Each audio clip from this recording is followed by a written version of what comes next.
Data flow diagram ഏറ്റവും simple ആയിട്ടുള്ള ഒരു ഗ്രാഫിക്കൽ ഡയഗ്രമാണ്.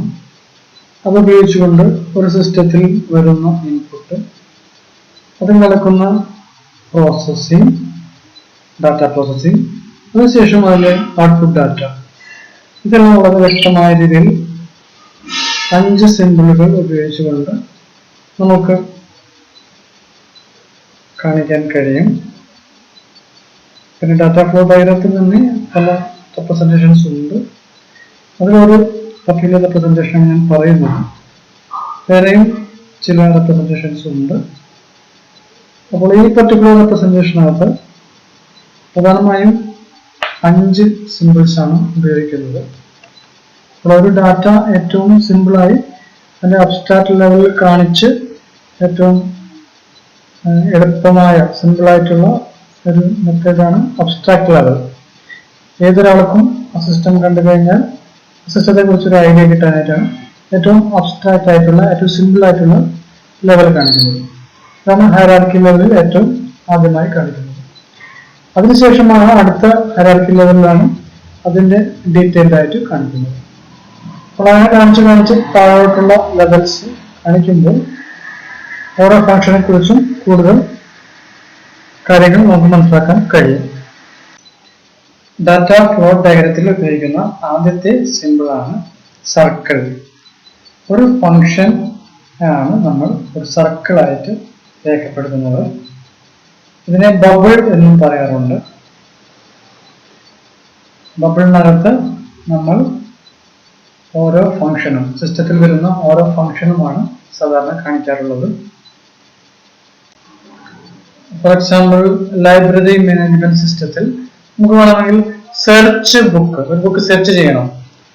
അപ്പോൾ ആ ബുക്ക് സെർച്ച് ചെയ്യുന്നതിന് നമുക്ക് സെർച്ച് ബുക്കായിട്ട് ഒരു പ്രോസസ്സായി ബബിൾ, സർക്കിൾ ആയിട്ട് നമുക്ക് കാണിക്കാവുന്നതാണ്. രണ്ടാമത്തെ സിമ്പിൾ എക്സ്റ്റേണൽ എൻറ്റിറ്റി സിമ്പിൾ ആണ്, റെക്ടാങ്കിൾ. അപ്പോൾ റെക്ടാങ്കിൾ റെപ്രസെന്റ് ചെയ്ത് കഴിഞ്ഞാൽ നമുക്കറിയാം അത് സോഫ്റ്റ്വെയറുമായി ബന്ധപ്പെടുന്ന എക്സ്റ്റേണൽ ആയിട്ടുള്ള എൻറ്റിറ്റിയാണ്. എന്ന് പറഞ്ഞാൽ സിസ്റ്റത്തുമായിട്ട് ഇന്ററാക്ട് ചെയ്യുന്ന ആൾക്കാർ. സോഫ്റ്റ്വെയർ സിസ്റ്റത്തിൽ ആരൊക്കെയാണ് ഇൻപുട്ട് കൊടുക്കുന്നത്, ആരൊക്കെയാണ് സോഫ്റ്റ്വെയറിൽ നിന്നും ഔട്ട്പുട്ട് സ്വീകരിക്കുന്നത്, ഇതുപോലുള്ള മറ്റുള്ള ഹാർഡ്വെയർ, സോഫ്റ്റ്വെയർ, ഇതെല്ലാം എക്സ്റ്റേണൽ എൻറ്റിറ്റി സിമ്പിൾ ആയിട്ടാണ് വരിക. അതായത് സോഫ്റ്റ്വെയറുമായി ഇന്ററാക്ട് ചെയ്യുന്ന മറ്റുള്ള സോഫ്റ്റ്വെയറുകളും അതുപോലെ ഹാർഡ്വെയർ ഭാഗങ്ങളും ഇവിടെ എക്സ്റ്റേണൽ എൻറ്റിറ്റി ആയിട്ടാണ് സൂചിപ്പിക്കുന്നത്. പ്രധാനമായും വരുന്നത് ഫിസിക്കൽ എൻറ്റിറ്റീസ് ആണ്. ഓരോ ലൈബ്രറിയിലാണെങ്കിൽ ലൈബ്രറിയാണ് ആ സിസ്റ്റത്തെ ഉപയോഗിക്കുന്നത്. ഡാറ്റ ഇൻപുട്ട് കൊടുക്കുന്നുണ്ട്, ഡാറ്റ ഔട്ട്പുട്ട് സ്വീകരിക്കുന്നുണ്ട്. ലൈബ്രറി ഒരു എക്സ്റ്റേണൽ എൻറ്റിറ്റി ആയിട്ടാണ് വരിക. ലൈബ്രറി മെമ്പർ, അയാൾ ഈ സോഫ്റ്റ്വെയർക്ക് യൂസേജ് കിട്ടുന്നുണ്ട്, അയാൾക്ക് അതിനകത്ത് നിന്നും ഔട്ട്പുട്ട് കിട്ടുന്നുണ്ട്. ഒരു മാനേജർ, ലൈബ്രറിയിൽ ഒരു മാനേജർ ഉണ്ടെങ്കിൽ പിന്നെ ആ മാനേജറെ നമുക്ക് വേണമെങ്കിൽ അവിടെ എക്സ്റ്റേണൽ എൻറ്റിറ്റി ആയിട്ട് കാണിക്കാവുന്നതാണ്. മൂന്നാമത്തെ സിമ്പിൾ ഡാറ്റ ഫ്ലോ സിമ്പിൾ ആണ്.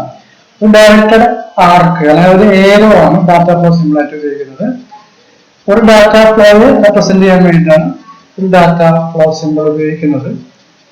സാധാരണ 2 പ്രോസസ്സുകൾ തമ്മിലോ, അതായത് 2 ബബിൾസ് തമ്മിലോ, അല്ലെങ്കിൽ ഒരു എക്സ്റ്റേണൽ എൻറ്റിറ്റിയും ഒരു സർക്കിളും, എക്സ്റ്റേണൽ എൻറ്റിറ്റിയും ഒരു പ്രോസസ്സും തമ്മിലായിരിക്കും ഒരു ഡാറ്റ ഫ്ലോ നടക്കുന്നത്. ഡാറ്റ ഫ്ലോ സിമ്പിൾ, അതായത് ഒരു ആരോ മാർക്കിന് ഡാറ്റ ഫ്ലോ മുകളിലായി താഴെയായി ഒരു ഡാറ്റ നെയിം കൂടി നമ്മൾ എഴുതേണ്ടതാണ്. ഏത് ഡാറ്റയാണ് പാസ് ചെയ്യുന്നത്, പ്രോസസ്സറുകൾ തമ്മിലോ അല്ലെങ്കിൽ എക്സ്റ്റേണൽ എൻറ്റിറ്റി തമ്മിലോ എന്ത് ഡാറ്റയാണ് പാസ് ചെയ്യുന്നത് എന്നുള്ളത് അവിടെ ഒരു പേരായിട്ട് അവിടെ രേഖപ്പെടുത്തേണ്ടതാണ്. നാലാമത്തേത് ഡാറ്റ സ്റ്റോർ സിമ്പിൾ ആണ്.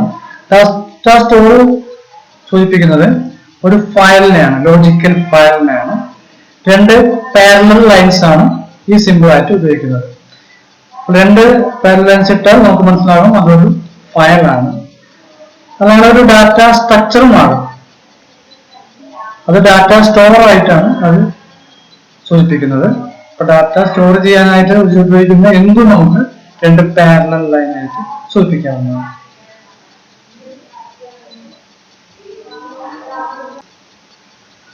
സാധാരണ പ്രോസസ്സുമായി ആണ് ഡാറ്റ സ്റ്റോർ സിമ്പിൾ ഉപയോഗിക്കുന്നത്. അപ്പോൾ ഒരു പ്രോസസ്സിൽ നിന്നും ഡാറ്റ ഫ്ലോ വന്നിട്ട് നേരെ ഡാറ്റ സ്റ്റോറിലേക്ക് വരും. അല്ലെങ്കിൽ ഡാറ്റ സ്റ്റോറിൽ നിന്നും ഒരു ഡാറ്റ ഫ്ലോ വന്നിട്ട് ഒരു പ്രോസസ്സിലേക്ക് വരും.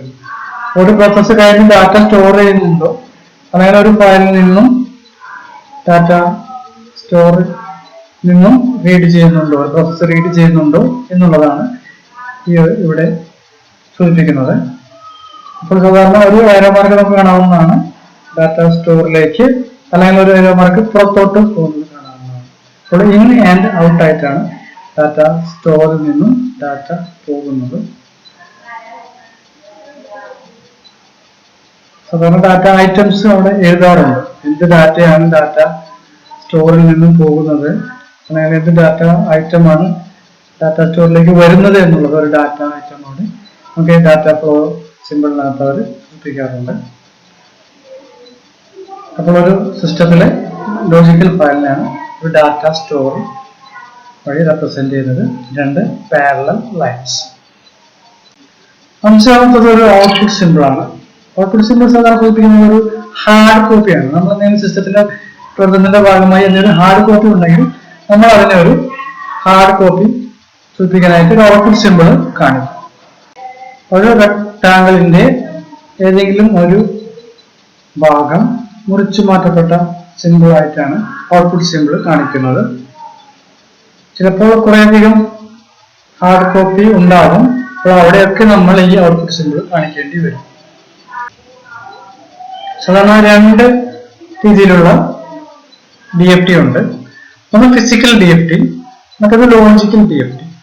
ഫിസിക്കൽ DFT കൊണ്ട് ഉദ്ദേശിക്കുന്നത് ഫങ്ഷൻസ് ഇംപ്ലിമെന്റേഷൻ ഡിപ്പെൻഡന്റ് ആയിട്ട് നിൽക്കുന്ന അങ്ങനെയാണ് ഫിസിക്കൽ DFT ആയിട്ട് പറയുന്നത്. സാധാരണ ഹാർഡ്വെയർ, സോഫ്റ്റ്വെയർ, ഫയൽസ്, പീപ്പിൾ ഇതൊക്കെ സാധാരണ റെപ്രസെന്റ് ചെയ്യുന്നത് ഫിസിക്കൽ DFT ആയിട്ടാണ്. അപ്പോൾ ഒരു സിസ്റ്റം എങ്ങനെയാണ് ഓപ്പറേറ്റ് ചെയ്യുന്നത്, ഒരു സിസ്റ്റം എങ്ങനെയാണ് ഇംപ്ലിമെന്റ് ചെയ്യുന്നത്, ഇതെല്ലാം നമ്മൾ ഫിസിക്കൽ DFT വഴിയാണ് കാണിക്കുന്നത്. ലോജിക്കൽ DFT ആണെങ്കിൽ ഇംപ്ലിമെന്റേഷനുമായി ബന്ധമില്ല. അതിൽ സാധാരണ കാണിക്കുന്നത് എങ്ങനെയാണ് ഡാറ്റ പ്രോസസ്സറുകൾ തമ്മിൽ പാസ് ചെയ്യുന്നത്, എങ്ങനെയാണ് സിസ്റ്റത്തിൽ ഒരു ഇവന്റ് സംഭവിക്കുന്നത്, ഒരു ഇവന്റിന് എന്തൊക്കെ ഡാറ്റ വേണം, ഇതെല്ലാം കാണിക്കാനായിട്ട് എളുപ്പം നമുക്ക് ലോജിക്കൽ DFT ആണ്. എങ്ങനെയാണ് ഒരു ബിസിനസ് ഓപ്പറേറ്റ് ചെയ്യുന്നത്, ഒരു സിസ്റ്റം എങ്ങനെ ഇംപ്ലിമെന്റ് ചെയ്യാൻ പറ്റും, ഇങ്ങനെയുള്ള കാര്യങ്ങളെല്ലാം സൂചിപ്പിക്കാനായിട്ടാണ് ലോജിക്കൽ DFT ഉദ്ദേശിക്കുന്നത്. രണ്ട് പർപ്പസ് ആണ്. ഒന്ന് ഫിസിക്കലായിട്ടുള്ള കാര്യങ്ങളെ കാണിക്കാനായിട്ട്, മറ്റൊന്ന് ലോജിക്കലായിട്ടുള്ള കാര്യങ്ങളെ കാണിക്കാനായിട്ടാണ് ലോജിക്കൽ DFT ഉപയോഗിക്കുന്നത്. DFT ഡിസൈൻ ചെയ്യുമ്പോൾ പ്രധാനമായും രണ്ട് ഓപ്പറേഷൻസ് വരാറുണ്ട്. ഒന്ന് സിൻക്രണസ് ഓപ്പറേഷൻ, രണ്ട് അസിൻക്രണസ് ഓപ്പറേഷൻ. സിൻക്രണസ് ഓപ്പറേഷനിൽ ഒരുമിച്ചാണ് നടക്കുന്നത്. ഫിഗറിൽ കാണുന്ന ആദ്യത്തെ ചിത്രം സൂചിപ്പിക്കുന്നത് സിൻക്രണസ് ഡാറ്റയാണ്, ഡാറ്റ ഓപ്പറേഷൻസ് ആണ്. അതായത് അവിടെ ഒരു ഡാറ്റ റീഡ് ചെയ്യുന്നുണ്ട്, റീഡ് നമ്പർ, അതായത് ഒരു ഡാറ്റ ഐറ്റത്തെ റീഡ് ചെയ്യുന്നു. അത് അടുത്ത ഡാറ്റ ഫ്ലോ വഴി വാലിഡേഷന് കൊടുക്കുകയാണ്. അതിനുശേഷം പുറത്തോട്ട് ഡാറ്റ ഫ്ലോ, വാലിഡേഷൻ കഴിഞ്ഞ നമ്പറാണ് പുറത്തോട്ട് പോകുന്നത്. ഒരു ഡാറ്റ ഐറ്റം വരുന്നു, റീഡ് ചെയ്യുന്നു, അത് വാലിഡേഷൻ നമ്പറിലേക്ക് പാസ് ചെയ്യുന്നു. അതിനുശേഷം വാലിഡേഷൻ നമ്പർ പുറത്തോട്ട് പോകുന്നു, വാലിഡേറ്റ് ചെയ്ത നമ്പറാണ് പുറത്തോട്ട് പോകുന്നത്. ഇവിടെ വാലിഡേറ്റ് നമ്പർ നടക്കണമെങ്കിൽ റീഡ് ചെയ്ത നമ്പർ കിട്ടിയിരിക്കണം, ഇല്ലെങ്കിൽ വാലിഡേഷൻ നമുക്ക് നടത്താൻ കഴിയും. ഒരു പ്രോസസ്സ് മറ്റൊരു പ്രോസസ്സുമായിട്ട് ബന്ധപ്പെട്ട് കിടക്കുകയാണ്.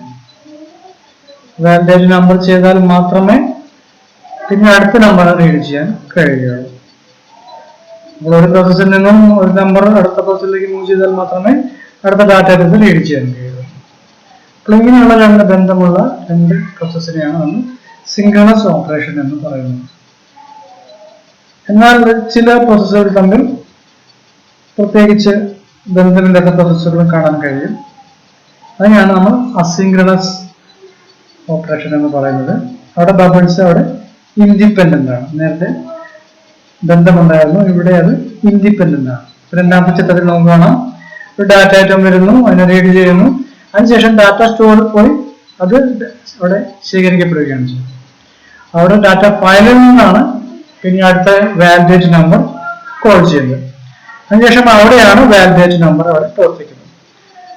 അപ്പോൾ എപ്പോൾ എത്ര ഡാറ്റ വേണമെങ്കിലും അവിടെ റീഡ് ചെയ്ത് ഫയലിലോട്ട് സ്റ്റോർ ചെയ്യാവുന്നതാണ്. അതിനുശേഷം എപ്പോൾ വേണമെങ്കിലും വാലിഡേറ്റ് നമ്പർ നമുക്ക് ഫയലിൽ നിന്നും റീഡ് ചെയ്തുകൊണ്ട് ചെയ്യാവുന്നതാണ്. റീഡ് നമ്പറും വാലിഡേറ്റ് നമ്പറും തമ്മിൽ ബന്ധമൊന്നും പ്രത്യേകിച്ച് കാണിക്കുന്നില്ല. അതിനെയാണ് നമ്മൾ അസിൻക്രണസ് ഓപ്പറേഷൻസ് എന്ന് പറയുന്നത്.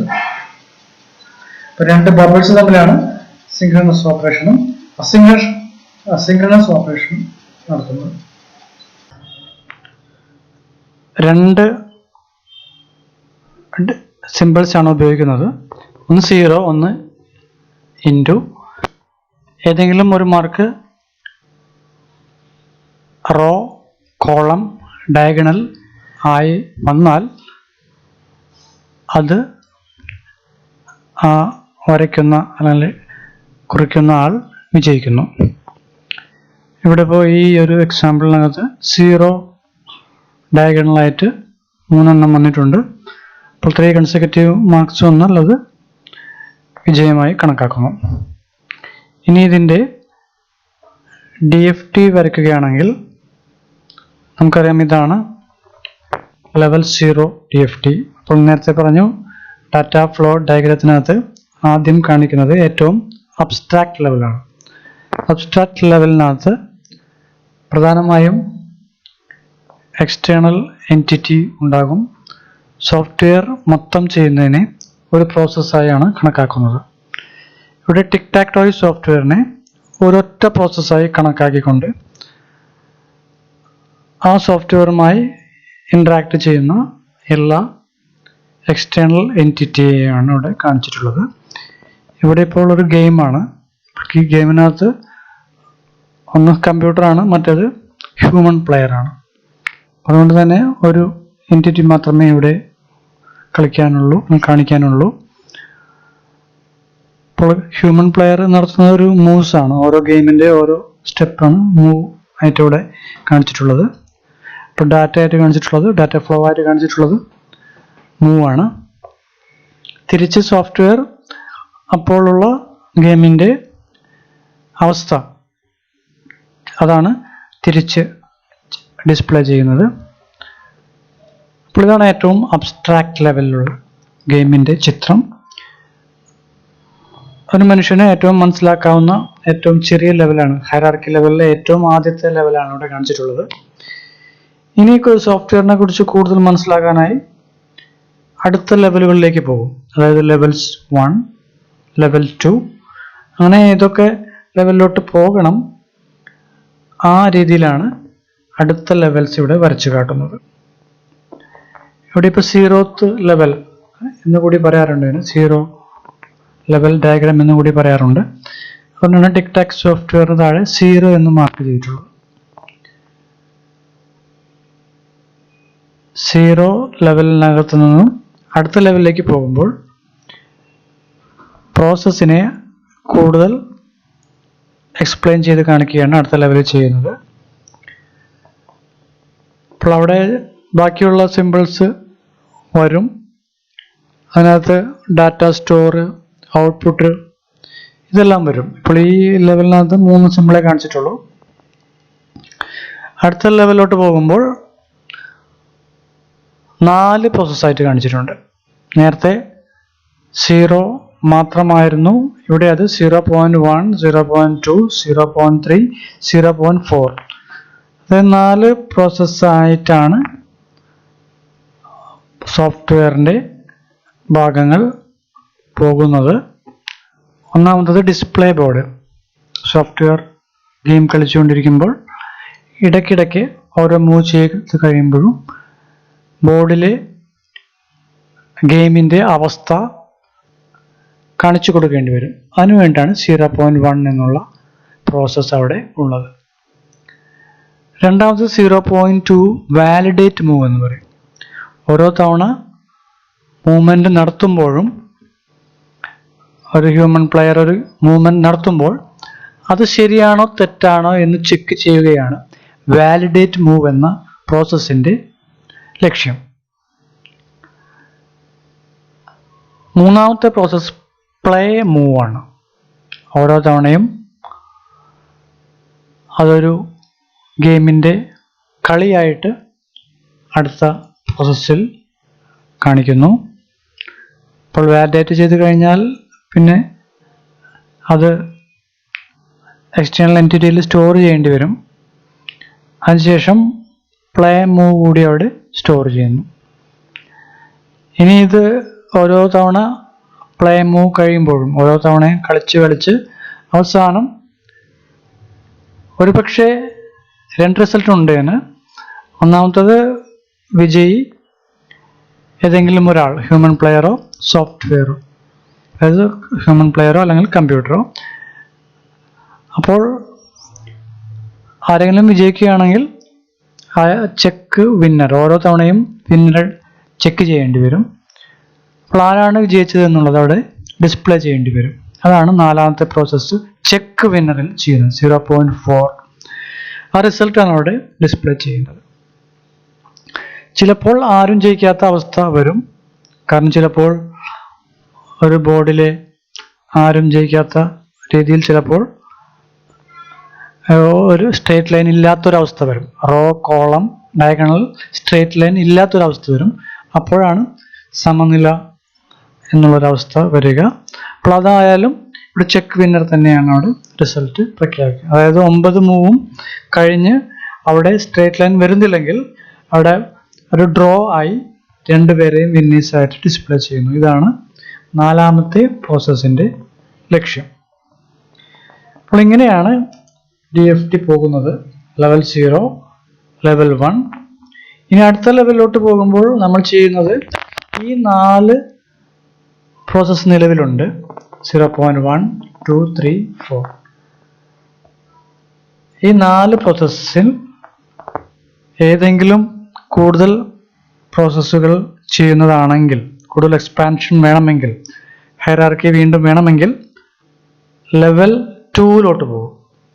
ഇപ്പോൾ ലെവൽ 2ൽ ഈ 0.1 അല്ലെങ്കിൽ 0.2 അല്ലെങ്കിൽ മറ്റുള്ള 2 പ്രോസസ്സിൽ നിന്നും, ഇപ്പോൾ ഈ 4 പ്രോസസ്സിൽ നിന്നും ഒരെണ്ണം എടുത്ത് അതിനെ ഇതുപോലെ എക്സ്പാൻഡ് ചെയ്ത് കാണിക്കുകയാണ് ചെയ്യുക. അപ്പോൾ അവിടെ നമ്പർ ഇടുന്നത് ശ്രദ്ധിക്കണം. ഇവിടെ ഇപ്പോൾ 0.1, 0.2, 0.3, 0.4 ആണ്. നേരത്തെ ഇത് 0 മാത്രമായിരുന്നു. അടുത്ത ലെവലിൽ നമ്മളിപ്പോൾ എക്സാമ്പിൾ 0.2 ആണ് എക്സ്പ്ലെയിൻ ചെയ്യുന്നതെങ്കിൽ അവിടെ 0.21, 0.22 അങ്ങനെ എത്ര പ്രോസസ്സ് ഉണ്ടോ അതിനനുസരിച്ചാണ് 0.2ൻ്റെ ലെവൽ 2 വരയ്ക്കുന്നത്. അതേസമയം 0.3ൻ്റെ ലെവലാണ് വരയ്ക്കുന്നതെങ്കിൽ നമ്മളെങ്ങനെ നമ്പർ ഇടും? 0.31, 0.32 അങ്ങനെ തന്നെയാണ് നമ്മൾ നമ്പർ ഇട്ട് പോകും. അപ്പോൾ ഓരോ പ്രോസസ്സിനും കൃത്യമായ സ്ഥാനമുണ്ട്, കൃത്യമായ നമ്പറിംഗ് ഉണ്ട്. ആ നമ്പർ നോക്കിക്കഴിഞ്ഞാൽ നമുക്ക് മനസ്സിലാകും ഇത് ലെവൽ 1ൽ ഏത് പ്രോസസ്സിനെ പ്രതിനിധീകരിച്ചിട്ടുള്ളതാണ് എന്നുള്ളത്. ഇനി അത് കഴിഞ്ഞ് ലെവൽ 3ക്കകത്ത് വീണ്ടും അതിനെ എക്സ്പാൻഡ് ചെയ്യുകയാണെങ്കിൽ അത് വീണ്ടും 3 സ്റ്റെപ്പ്, 3 പോയിന്റ് കഴിഞ്ഞിട്ട് 3 നമ്പറുള്ളൊരു അക്കത്തിലായിരിക്കും. ഫോർ എക്സാമ്പിൾ ഇപ്പോൾ 0.11നെയാണ് നമ്മൾ അടുത്ത ലെവലിൽ വീണ്ടും എക്സ്പ്ലെയിൻ ചെയ്യണമെങ്കിൽ അത് 0.111 ആയിരിക്കും അവിടെ നമ്പറിങ്. അടുത്തത് 0.112 ആയിരിക്കും. അപ്പോൾ നമുക്ക് മനസ്സിലാവും 0.11 എന്നുള്ള പ്രോസസ്സിനെയാണ് അവിടെ അടുത്ത ലെവലിൽ എക്സ്പാൻഡ് ചെയ്യുന്നത്. അപ്പോൾ ഇങ്ങനെയാണ് ഒരു ലെവൽ 0, ലെവൽ 1, ലെവൽ 2 ഡയഗ്രാംസ് ആയിട്ട് ഇങ്ങനെ പോകുന്നത്. അപ്പോൾ ഇത് മനസ്സിലാക്കാനായിട്ട് വേറൊരു കൺസെപ്റ്റ് കൂടെ അറിഞ്ഞിരിക്കണം. Balancing of DFTs.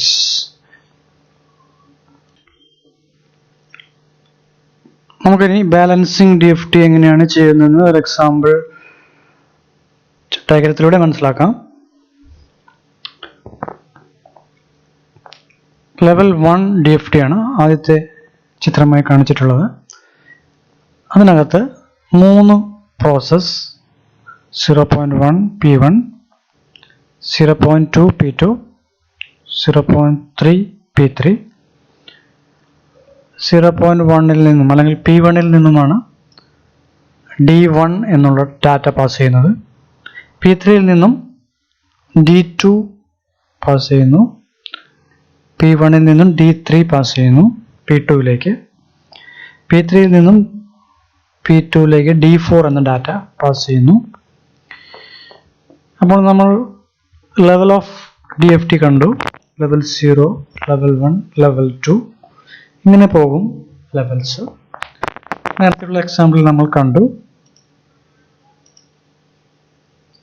Level 0, level 1. ഇനി കൂടുതൽ ശ്രദ്ധാപൂർവം നമ്മൾ കാര്യങ്ങൾ നോക്കിക്കാണണം.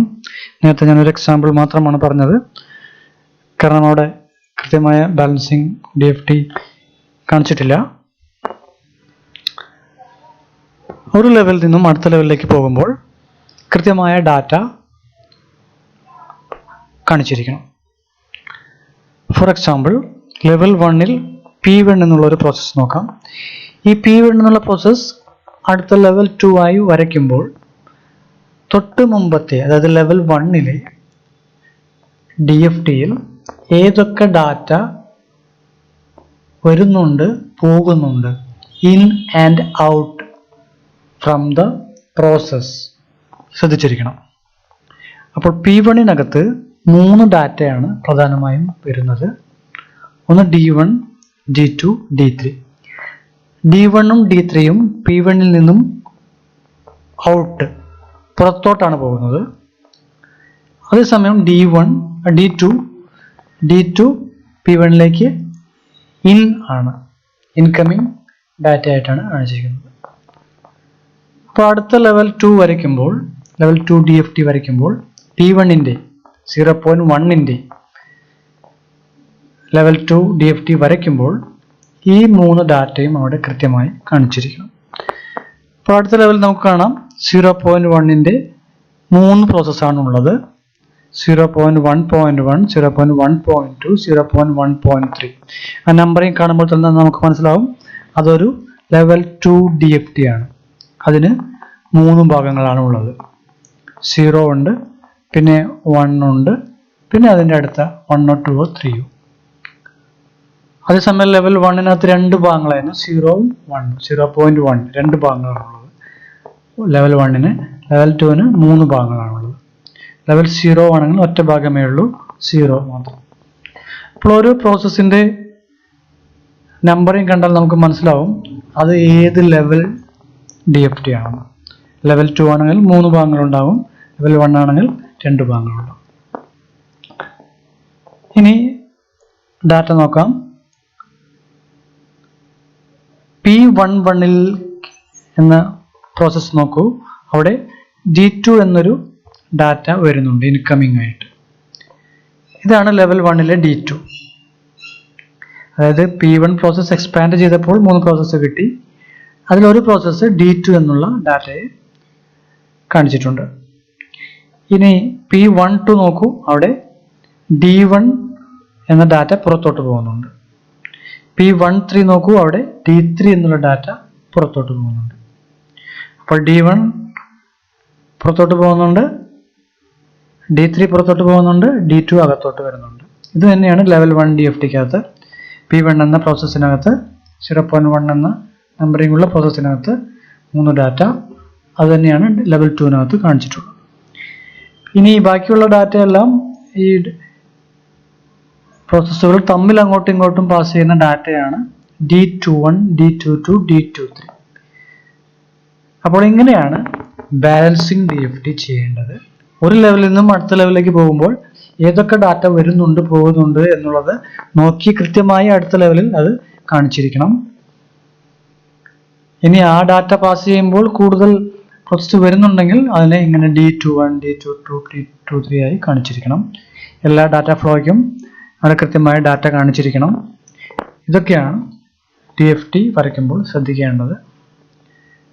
അപ്പോൾ ഒരു DFT വരയ്ക്കുമ്പോൾ പ്രധാനമായും നമ്മൾ ആദ്യം ചെയ്യേണ്ടത് ലെവൽസ് ആണ്. ലെവൽസിന് ഓരോ ലെവൽ വരയ്ക്കുമ്പോഴും കൃത്യമായി അതിനെ ബാലൻസിങ് ചെയ്തിരിക്കണം. കോണ്ടെക്സ്റ്റ് ഡയഗ്രാം എന്നുള്ള ടേം കൂടി ഉപയോഗിക്കാറുണ്ട്. ഏറ്റവും ബേസിക് ആയിട്ടുള്ള ഡയഗ്രത്തെയാണ് കോണ്ടെക്സ്റ്റ് ഡയഗ്രാം എന്ന് പറയുന്നത്. സാധാരണ ലെവൽ 0 തന്നെയാണ് കോണ്ടെക്സ്റ്റ് ഡയഗ്രാം. ഏറ്റവും അബ്സ്ട്രാക്റ്റ് ആയിട്ടുള്ള റെപ്രസെൻറ്റേഷൻ സിസ്റ്റത്തെ കാണിക്കുന്നതിനാണ് കോണ്ടെക്സ്റ്റ് ഡയഗ്രാം എന്നുള്ളത് സൂചിപ്പിക്കുന്നത്. അപ്പോൾ ഈ കോണ്ടെക്സ്റ്റ് ഡയഗ്രത്തിനകത്ത് ഒരു സിസ്റ്റം മൊത്തം അല്ലെങ്കിൽ ഒരു സോഫ്റ്റ്വെയർ മൊത്തം ഒരൊറ്റ ബബിൾ ആയിട്ടാണ് കാണിച്ചിട്ടുള്ളത്. ഒരു സിസ്റ്റം ചെയ്യുന്ന എല്ലാ കാര്യങ്ങളിലും കൂടി ഒരു മെയിൻ ഫംഗ്ഷൻ ആയിട്ടാണ് അവിടെ കാണിച്ചിരിക്കുന്നത്. അടുത്ത ലെവലുകളിൽ ഈ ഫംഗ്ഷനെ പിന്നീട് ഡീകമ്പോസ് ചെയ്യുന്നു. അപ്പോൾ ഡീകമ്പോസ് ചെയ്യുമ്പോൾ ഈ ഫംഗ്ഷൻ തന്നെ കൂടുതൽ ഫംഗ്ഷനായിട്ട് ലെവൽ ചെയ്യുന്നു. ആ രീതിയിലാണ് പിന്നീട് മുന്നോട്ട് പോകുന്നത്. അപ്പോൾ ഇവിടെ ഒരു സോഫ്റ്റ്വെയർ സിസ്റ്റം ഉണ്ട്, ഒരു ഇന്റർഫേസ് ഉണ്ട്, അല്ലെങ്കിൽ എക്സ്റ്റേണൽ എൻറ്റിറ്റി ഉണ്ട്, അല്ലെങ്കിൽ നമുക്ക് യൂസർ എന്ന് വേണമെങ്കിൽ പറയാം. സോഫ്റ്റ്വെയർ യൂസ് ചെയ്യുന്ന ആളാണ് ഇവിടെ എക്സ്റ്റേണൽ എൻറ്റിറ്റി അല്ലെങ്കിൽ യൂസറായിട്ട് കാണിച്ചിട്ടുള്ളതാണ്. ഈ ചിത്രത്തിൽ ഹ്യൂമൻ പ്ലെയർ ആണ് ഇവിടെ യൂസർ അല്ലെങ്കിൽ എക്സ്റ്റേണൽ എൻറ്റിറ്റി. അപ്പോൾ ഒരു സോഫ്റ്റ്വെയറുമായി ഇന്ററാക്ട് ചെയ്യുന്ന ആളാണ് യൂസർ. ആ യൂസർ കൊടുക്കുന്ന ഡാറ്റ ഐറ്റംസ് മാത്രമാണ് ഇവിടെ കാണിച്ചിട്ടുള്ളത്. പിന്നെ ഒരു കാര്യമുള്ളത്, കോണ്ടെക്സ്റ്റ് ലെവൽ അല്ലെങ്കിൽ 0 ലെവലിനകത്ത് കാണിക്കുന്നത് ഏറ്റവും അവസാനം ഒരു ആൾക്ക് കിട്ടുന്ന ഇൻപുട്ട് അല്ലെങ്കിൽ ഔട്ട്പുട്ട് മാത്രമാണ് ഇവിടെ കാണിക്കുന്നത്. അതിനിടയ്ക്കുള്ള ലെവൽസ് കാണിക്കാനായിട്ടാണ് ഇവിടെ അടുത്ത ലെവൽ 1 തുടങ്ങിയിട്ടുള്ള ലെവൽസിലോട്ട് നമ്മൾ പോകുന്നത്. അപ്പോൾ ഒരു സോഫ്റ്റ്വെയർ ആരൊക്കെ യൂസ് ചെയ്യുന്നുണ്ട് എന്നുള്ളത് നമുക്കിവിടെ കോണ്ടെക്സ്റ്റ് ഡയഗ്രാം അല്ലെങ്കിൽ ലെവൽ 0 ഡയഗ്രത്തിനകത്ത് നമുക്ക് മനസ്സിലാക്കാൻ കഴിയും.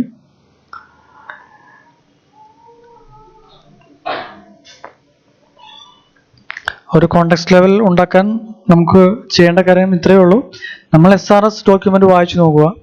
SRS ഡോക്യുമെന്റിനകത്ത് ആരൊക്കെ ഉണ്ട് യൂസേഴ്സ് ആയിട്ട്, ആ യൂസേഴ്സിന്റെ ഐഡന്റിഫൈ ചെയ്ത് അത് ഇവിടെ വരയ്ക്കുക മാത്രമാണ് ലെവൽ 0 ചെയ്യുന്നത്.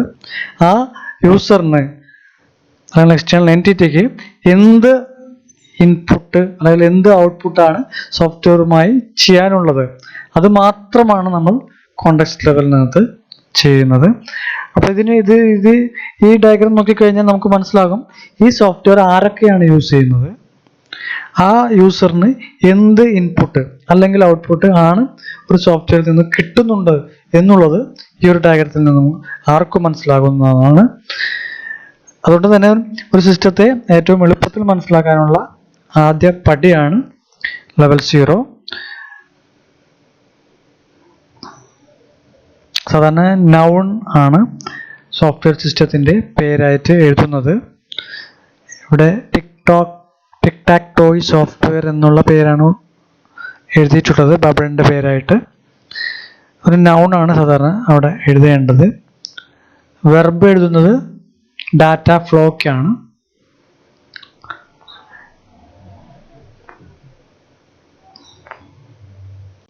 ഇനി അടുത്ത ലെവലിലോട്ട് പോകുമ്പോൾ, അതായത് ലെവൽ 1 പോകുമ്പോൾ, ലെവൽ 0 നിന്ന് നമ്മൾ ലെവൽ 1 പോകുമ്പോൾ ഒരു ഡയഗ്രത്തിൽ അല്ല ഒരു DFT ലെവലായിട്ട് എത്ര ബബിൾസ് കാണിക്കാം എന്നുള്ളൊരു റോളുണ്ട്. ഇപ്പോൾ കൂടുതൽ അക്സെപ്റ്റ് ചെയ്തിട്ടുള്ളത് മാക്സിമം 7 ലെവൽസ് ബബിൾസ് നമുക്ക് കാണിക്കാൻ കഴിയും.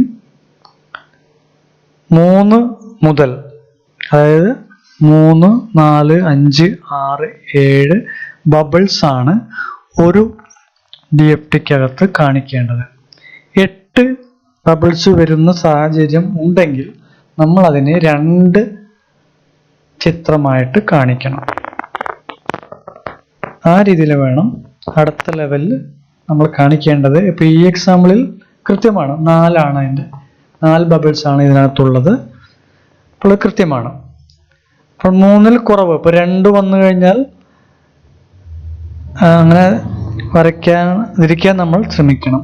അപ്പോൾ അങ്ങനെയാണെങ്കിൽ നമ്മൾ വേറൊരു പ്രോസസ്സുമായി കമ്പൈൻ ചെയ്തുകൊണ്ട് അതിനെ 2 എന്നുള്ളത് 3 ആക്കി കാണിക്കാൻ ശ്രമിക്കണം. അത് 2 ബബിൾസ് ഒരുമിച്ച് ചേർത്തുകൊണ്ടോ അല്ലെങ്കിൽ ഒന്നിലധികം ബബിൾസ് ഒന്നിച്ച് ചേർത്തുകൊണ്ടോ നമുക്ക് അങ്ങനെ ചെയ്യാൻ കഴിയും.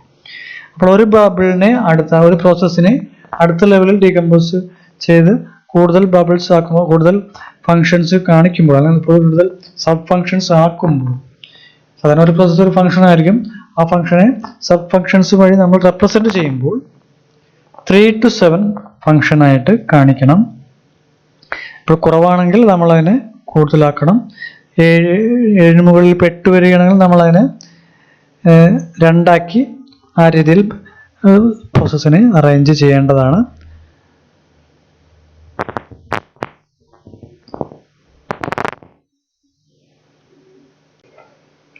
ഇനി കുറച്ച് എറേഴ്സ് ഉണ്ട് DFTയുമായി ബന്ധപ്പെട്ടുകൊണ്ട്. DFT വരയ്ക്കുമ്പോൾ വരുത്തുന്ന കുറച്ച് എറേഴ്സ് ഉണ്ട്. അത് എപ്പോഴും നമ്മൾ ഒഴിവാക്കണം. നമുക്ക് പറ്റുന്ന ഒരു മിസ്റ്റേക്ക്, അല്ലെങ്കിൽ ഒരു DFT വരയ്ക്കുന്ന പ്രോഗ്രാമർക്ക് പറ്റുന്ന ഒരു മിസ്റ്റേക്ക്, നമ്മൾ ഒന്നിലധികം ബബിൾസ് കോണ്ടെക്സ്റ്റ് ഡയഗ്രത്തിൽ വരുത്തുന്നതാണ്. നമുക്കറിയാം, നേരത്തെ നമ്മൾ കണ്ടു, ഒരു കോണ്ടെക്സ്റ്റ് ലെവലിനകത്ത് ഒറ്റ ബബിൾ, ഒറ്റ പ്രോസസ് സിസ്റ്റം ചെയ്യുന്ന മൊത്തം കാര്യങ്ങൾ, സോഫ്റ്റ്വെയർ ചെയ്യുന്ന മൊത്തം കാര്യങ്ങൾ ഒറ്റ ഫംഗ്ഷൻ ആയിട്ടാണ് കാണിച്ചിരിക്കുന്നത്. അപ്പോൾ ഇങ്ങനെ വേണം വരയ്ക്കാനായിട്ട്. ചിലപ്പോൾ by mistake 2 or 3 bubble context ലെവൽസിൽ കാണാറുണ്ട്. അപ്പോൾ അങ്ങനെയാണെങ്കിൽ നമ്മൾ അത് തിരുത്തി ഒറ്റ ഫംഗ്ഷനായിട്ട് കാണിക്കേണ്ടതാണ്. ഇതാണ് ഒരു മിസ്റ്റേക്ക് സാധാരണ വരുത്തുന്നത്. രണ്ടാമത്തേത്, അടുത്ത ലെവല്, അതായത് ലെവൽ 1 മുതൽ താഴോട്ടുള്ള ലെവൽ 1, 2, 3 ഇങ്ങനെയുള്ള സ്ഥലത്ത് യൂസർ അല്ലെങ്കിൽ എക്സ്റ്റേണൽ എൻറ്റിറ്റിയെ ഒരിക്കലും കാണിക്കാൻ പാടില്ല. അപ്പോൾ ഈ ചിത്രത്തിൽ ഒരിക്കലും എക്സ്റ്റേണൽ എൻറ്റിറ്റി ഇല്ല. നേരത്തെ ഹ്യൂമൻ പ്ലെയർ റെക്ടാങ്കിൾ നിങ്ങൾക്ക് കാണാവുന്നതാണ് യൂസർ. അടുത്ത ലെവൽ വരയ്ക്കുമ്പോൾ ഈ യൂസറിനെ നമ്മൾ കാണിക്കേണ്ട കാര്യമില്ല. അവിടെ ഈ ഡാറ്റ ഫ്ലോ മാത്രം കാണിച്ചാൽ മതി. അതുപോലെ ഡിസ്പ്ലേ മൂവ് എന്നുള്ളത് അടുത്ത ലെവലിൽ കാണിക്കാം. ഒരിക്കലും മൂവിൻ്റെ സൈഡിലായിട്ട് നമ്മൾ റെക്ടാങ്കിൾ വരയ്ക്കരുത്.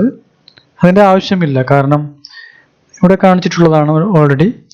അപ്പോൾ അത് മൂവ് എന്ന് പറയുമ്പോൾ നമുക്കറിയാം അവിടെ ഉള്ളത് ഹ്യൂമൻ പ്ലെയർ അവിടെ ഉണ്ടെന്ന് നമ്മളത് ഇമാജിൻ ചെയ്യേണ്ടതാണ്. അപ്പോൾ ആ ഒരു തെറ്റ് കൂടി ഒഴിവാക്കുക. ഒരിക്കലും ഒരു എക്സ്റ്റേണൽ എൻറ്റിറ്റിയെ അടുത്ത ലെവൽ 0, 1 മുതലുള്ള ലെവലുകളിൽ അത് വരയ്ക്കാതിരിക്കുക. പിന്നെയുള്ള മിസ്റ്റേക്ക് നേരത്തെ പറഞ്ഞതാണ്, 3ൽ കുറവുള്ള 7ൽ കൂടുതലുള്ള പ്രോസസ്സസ് അല്ലെങ്കിൽ ബബിൾസ് വരാൻ പാടില്ല. അതാണ് 3ാമത്തെ മിസ്റ്റേക്ക്. പിന്നെ ഒന്നുള്ളത്, DFT അൺബാലൻസ്ഡ് ആവുന്നതാണ്. അപ്പോൾ നമ്മൾ നേരത്തെ പറഞ്ഞു ബാലൻസിങ് എങ്ങനെയാണ് നടത്തുന്നതെന്ന്. ഏതൊക്കെ ഇൻപുട്ട് ഔട്ട്പുട്ട് കൃത്യമായി വരുന്നുള്ളത് കൃത്യമായി അടുത്ത ലെവലിൽ കാണിച്ചിരിക്കണം. അപ്പോൾ അങ്ങനെ വരുന്നില്ലെങ്കിൽ അതൊരു അൺബാലൻസ്ഡ് DFT ആയി കണക്കാക്കും. ലെവൽസ് തമ്മിലുള്ള കൃത്യത ഇല്ലായ്മ, അപ്പോൾ അത് ഒഴിവാക്കണം. പിന്നീട് ഒരു മിസ്റ്റേക്ക് വരുന്നത്, നമ്മൾ DFTക്കകത്ത് ഡാറ്റ ഫ്ലോ മാത്രമാണ് ചെയ്യുന്നത്. ഒരിക്കലും ഒരു കൺട്രോൾ ഇൻഫർമേഷൻ DFTക്കകത്ത് വരുന്നില്ല. അത് നമ്മൾ വേറെ രീതിയിൽ നമ്മൾ അതിനെ റെപ്രസെന്റ് ചെയ്യേണ്ടി വരും. ഒരിക്കലും DFTക്കകത്ത് കൺട്രോൾ ഒരു മൊഡ്യൂൾ മറ്റൊരു മൊഡ്യൂളിനെ കൺട്രോൾ ചെയ്യുന്നുണ്ടെങ്കിൽ ആ കൺട്രോൾ ഇൻഫർമേഷൻ ഒരിക്കലും ഇവിടെ വരാൻ പാടില്ല. ഇവിടെ എന്തൊക്കെ ഡാറ്റ പ്രോസസ്സുകൾ തമ്മിൽ പോകുന്നുണ്ട് ആ ഡാറ്റ ഫ്ലോ റെപ്രസെൻ്റ് ചെയ്യാൻ മാത്രമാണ് ഒരു DFT ഉപയോഗിക്കുന്നത്. അപ്പോൾ അങ്ങനെ ഒരു മിസ്റ്റേക്ക് ഇവിടെ വരുത്താതിരിക്കുക. അപ്പോൾ ഒരു പ്രോസസ്സ് മറ്റൊരു പ്രോസസ്സിനെ ഇൻവോക്ക് ചെയ്യുകയാണെങ്കിൽ അതൊരിക്കലും ഡാറ്റ ഫ്ലോ ഡയഗ്രാം നമ്മൾ DFTക്കകത്ത് കാണിക്കാതിരിക്കുക. പിന്നീട് ഒരു മിസ്റ്റേക്ക് വരുത്തുന്നത് ഡാറ്റ സ്റ്റോറുമായിട്ട് ബന്ധപ്പെട്ടുള്ള കാര്യങ്ങളാണ്. ഒരു ഡാറ്റ സ്റ്റോറേജ് അല്ലെങ്കിൽ ഫിസിക്കൽ ഫയൽ, ആ ഫയൽ എപ്പോഴും ഒരു പ്രോസസ്സുമായിട്ട് മാത്രമേ ബന്ധം വരാൻ പാടുള്ളൂ. അതുകൊണ്ട് തന്നെ ഒരു ബബിളും ഒരു ഡാറ്റ സ്റ്റോറും തമ്മിൽ മാത്രമേ ബന്ധം വരാൻ പാടുള്ളൂ. ഡാറ്റ സ്റ്റോർ ഒരിക്കലും മറ്റൊരു ഡാറ്റ സ്റ്റോറുമായി, അതായത് ഒരു ഫയലും വേറൊരു ഫയലും തമ്മിൽ ഒരിക്കലും ബന്ധം വരാൻ പാടില്ല. അതുപോലെ ഡാറ്റ സ്റ്റോറും എക്സ്റ്റേണൽ എൻറ്റിറ്റി അല്ലെങ്കിൽ യൂസറുമായിട്ട് ഒരിക്കലും ഒരു കണക്ഷൻ DFTക്കകത്ത് വരാൻ പാടില്ല. കാരണം ഒരു ഫംഗ്ഷനാണ് നമ്മൾ എക്സ്പ്ലെയിൻ ചെയ്യുന്നത്. അപ്പോൾ ആ ഫംഗ്ഷൻ പ്രോസസ്സാണ് ഡാറ്റ സ്റ്റോറുമായിട്ട് കണക്ട് ചെയ്യേണ്ടത്. അപ്പോൾ ആ ഒരു റൂൾ കൂടി ശ്രദ്ധിക്കണം. ഒരു സിസ്റ്റത്തിലെ എല്ലാ ഫങ്ഷണാലിറ്റിയും DFTക്കകത്ത് രേഖപ്പെടുത്തിയിരിക്കണം. അപ്പോൾ ഒരു SRS ഡോക്യുമെൻ്റ്, തൊട്ടുമുമ്പത്തെ ഫേസായ SRS ഡോക്യുമെൻറ്റിലെ എല്ലാ ഫങ്ഷൻസും കൃത്യമായി DFTക്കകത്ത് ഒരു ഫങ്ഷനായിട്ട് റെപ്രസെൻറ്റ് ചെയ്തിരിക്കണം. അതിനെ സബ് ഫങ്ഷൻസ് ആയിട്ട് അടുത്ത ലെവലുകളിലും കാണിച്ചിരിക്കണം. അപ്പോൾ ഒന്നും വിട്ടു പോകരുത്. അതാണ് അടുത്ത മിസ്റ്റേക്ക് വരുത്തുന്നത്. നമ്മൾ ചിലപ്പോൾ SRSലെ ഒരു ഫങ്ഷണാലിറ്റി ചിലപ്പോൾ DFTക്ക് വരയ്ക്കുമ്പോൾ വിട്ടുപോയേക്കാം. അപ്പോൾ അതുകൂടി ഒഴിവാക്കണം. പിന്നെ ഒന്നുള്ളത് SRSലുള്ള ഫങ്ഷൻസ് മാത്രം DFTക്കകത്ത് വരയ്ക്കുക. ഒരിക്കലും SRSൽ ഇല്ലാത്തൊരു കാര്യം നമ്മൾ DFTക്കകത്ത് പുതുതായി ചേർക്കാൻ പാടില്ല. അപ്പോൾ അതൊരു മിസ്റ്റേക്കാണ്. ചിലപ്പോൾ നമ്മൾ SRSൽ ഇല്ലാത്ത ഏതെങ്കിലും ഫങ്ഷനൂടെ കണ്ടുകൊണ്ട് ചിലപ്പോൾ ആവശ്യമുള്ളതായിരിക്കാം, പക്ഷേ SRSനകത്തില്ലെങ്കിൽ നമ്മളത് DFT അത് വരാൻ പാടില്ല. SRS കറക്റ്റ് ചെയ്ത ശേഷം മാത്രമേ നമ്മൾ അത് DFTക്കകത്ത് ഉൾക്കൊള്ളിക്കാൻ പാടുള്ളൂ. പിന്നീട് ഒന്നുള്ളത് ഡാറ്റ ഡിക്ഷണറിയാണ്. ഇപ്പോൾ ഡാറ്റ ഡിക്ഷണറി എന്ന് പറയുന്നത് ഡാറ്റ ഐറ്റംസ് ആണ്. ഡാറ്റ ഐറ്റംസ് കൃത്യമായിരിക്കണം DFT വരയ്ക്കുമ്പോൾ.